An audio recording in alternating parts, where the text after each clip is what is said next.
Hello everyone, welcome back to my mini blog. সকাল সকাল বাড়িতে আজকে সাইকেল আর বাইক ধোয়াধুয়ি চলছে। কারণটা সবাই বুঝতেই পেরেছো, হ্যাঁ, বিশ্বকর্মা পুজো। দেখো এবির কাণ্ড। ও আমাকে বলেছে বিশ্বকর্মা পুজো করতে হবে। আমি বলছি আমার কাছে তো বিশ্বকর্মা ঠাকুর নেই। ও করেছে কি, স্নান করে এসে ওর একটা খেলনা এলিফেন্টকে পুজো দিচ্ছে। আমাকে বলছে বিশ্বকর্মা ঠাকুরের বাহন তো এলিফেন্ট, তাহলে আমি এলিফেন্টকেই পুজো করি। আমি আর অবশ্য না করিনি। তারপর নিজের সাইকেল, বাড়ির বাইক এই সবকেও পুজো দিয়েছে। তারপর সন্ধ্যের সময় বায়না করেছে ঠাকুর দেখতে নিয়ে যেতে হবে, তাই আমি আর বাবা নিয়ে বেরিয়েছি। অবশ্য বেরোনোর আগে ওকে বলেছি যে খুব একটা কিন্তু লেট করব না, কারণ আগামীকাল ওর এক্সাম আছে। আবার এক জায়গায় গিয়ে প্রসাদও পেয়ে গেছে।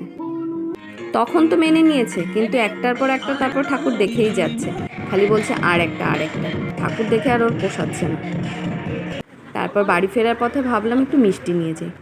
তোমাদের সবার এবির হাতি পুজোর প্ল্যানটা কেমন লেগেছে কমেন্ট করে জানিও। ভিডিওটি ভালো লাগলে লাইক করো। দেখা হচ্ছে নেক্সট ভিডিওতে।